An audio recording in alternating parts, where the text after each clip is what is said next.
Shalom and good day all, this is Tehillim29 back again for another Fool's Gold review of some more Brian Michael Bendis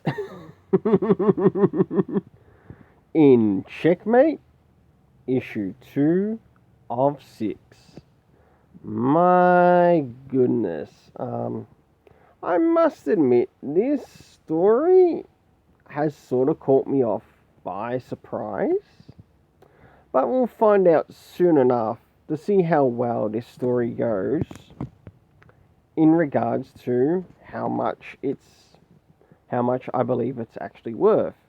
As you can see there, in regards to currency conversion, it is $3.99 in US dollars, but in Australian dollars that converts to $7.15.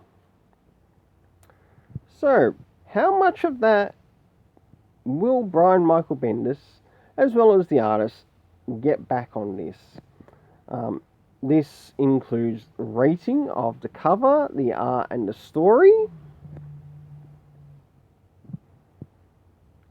to which I will also point out how much I believe they are all worth, and I'll also point out the overall total at the end of this review. And one thing I do sort of point out in Fool's Gold, especially in regards to Bendis, you can't bank on Bendis at DC Comics. And I've had for that for quite a while. But is he on the slow road to getting out of Fool's Gold? Maybe. We'll just see how things go here. So, jumping directly in regards to the cover, does this cover in any way, shape or form connect to anything that's happening with inside the story? Well, yes, we do get the appearance of Green Arrow and a discussion with someone that he's having with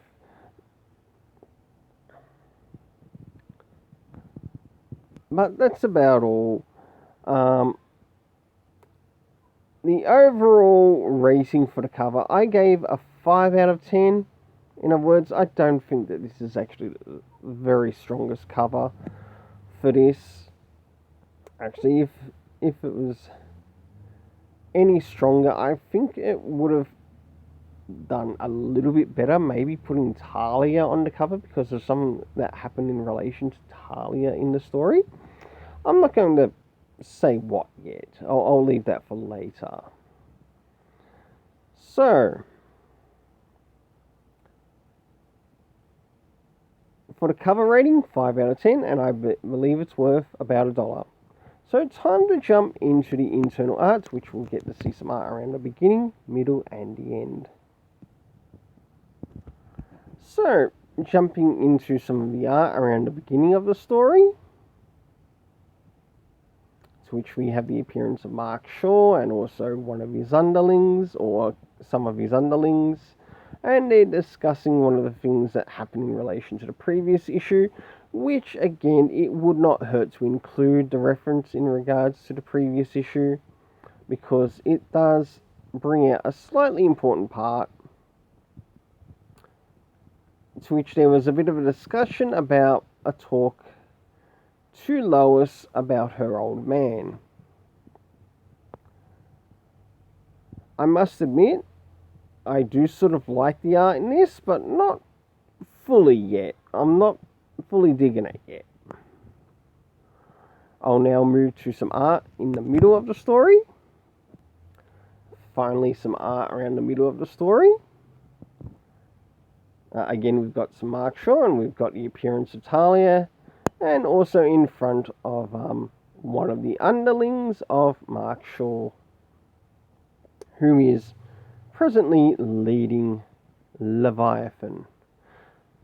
But I'm going to need to point out something too, but I'll approach it when I get to the story rating.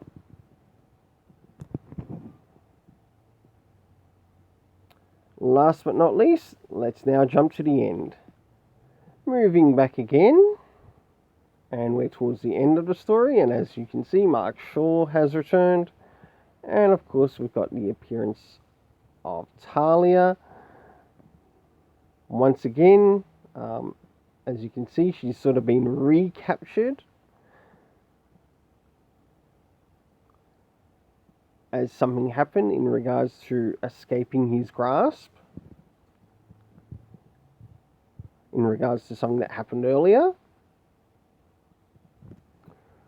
So for the art, I gave it a rating of 6.5 out of 10, to which I believe it is worth $1.75, to which brings us to $2.75 for the moment, and that goes towards the artist. So what about the story? Jumping into the story, did we get any comic references? None at all, but it wouldn't hurt to include, say, a reference to the last issue, especially if a new reader was picking this up and the last issue wasn't around and they might not know what they're talking about, thinking it might have come from, I don't know, maybe one of the latest Superman comics by Philip Kennedy Johnson. Right? Why it's important in regards to those references.